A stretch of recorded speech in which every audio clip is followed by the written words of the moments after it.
Items సింపుల్‌గా అయినా రుచి అదిరిపోతాయన్నమాట. అలాగే ఇవి రెగ్యులర్‌గా చేసుకునే రాయలసీమ సింపుల్ మీల్స్ అండి. ఇలా రెగ్యులర్‌గా ఇవి ఉంటే బావుంటాయన్నమాట. సో, ఈరోజు నిమ్మకాయ పప్పు, కొత్తిమీర పచ్చడి, రసము, లాస్ట్‌లో పెరుగన్నం. ఇది వెరైటీ అనమాట.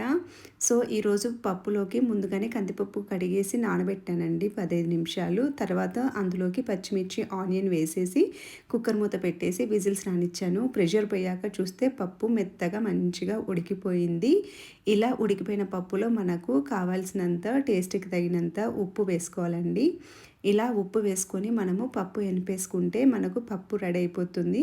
నిమ్మకాయ పప్పు అన్నాను, నిమ్మకాయ ఎక్కడుందంటున్నారా? తొందరపడకండి, ఇప్పుడు చూపిస్తాను. సో, పప్పు వెనుపుకున్నాక పప్పు అనేది కొంచెం చల్లగైనాక నిమ్మకాయ వేయాలండి. వేడి మీద ఏస్తే కొంచెం చేదొస్తుంది. సో, అందుకని ఇలా వెనుపుకున్న తర్వాత నిమ్మకాయ కూడా ఒక బద్ద నిమ్మకాయ పిండానండి. తర్వాత పప్పులోకి పోపేసేసుకుంటే మన నిమ్మకాయ పప్పు అనేది రెడీ అయిపోతుంది. చాలా అంటే చాలా కమ్మగా ఉంటుందండి. ట్రై చేయండి ఒకసారి.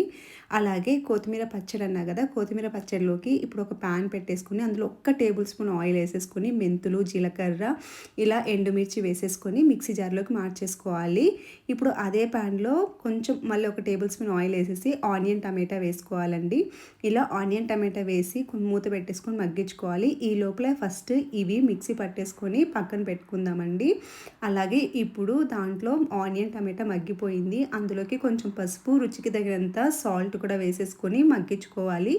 ఇప్పుడు ఇవి మగ్గిపోయే ముందర మనము కొత్తిమీర కడిగి పెట్టుకున్న కొత్తిమీరను కూడా వేసేసుకొని వేపుకోవాలనమాట.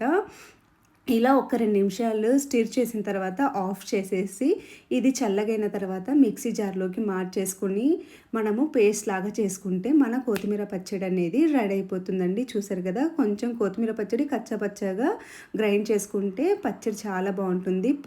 ఇప్పుడు పోపు పెట్టేసుకుంటే మన కొత్తిమీర పచ్చడి కూడా రెడీ అయిపోతుంది. సో, నిమ్మకాయ పప్పు విత్ కొత్తిమీర పచ్చడి కాంబినేషన్ అనమాట. సో, ఇంతేనండి. రాయలసీమలో ఇలా రెగ్యులర్‌గా ఒక పప్పు, పచ్చడి, రసం ఉంటే వాళ్ళ మీల్స్ ఫినిష్ అయినట్టే. నచ్చిందా మీకు?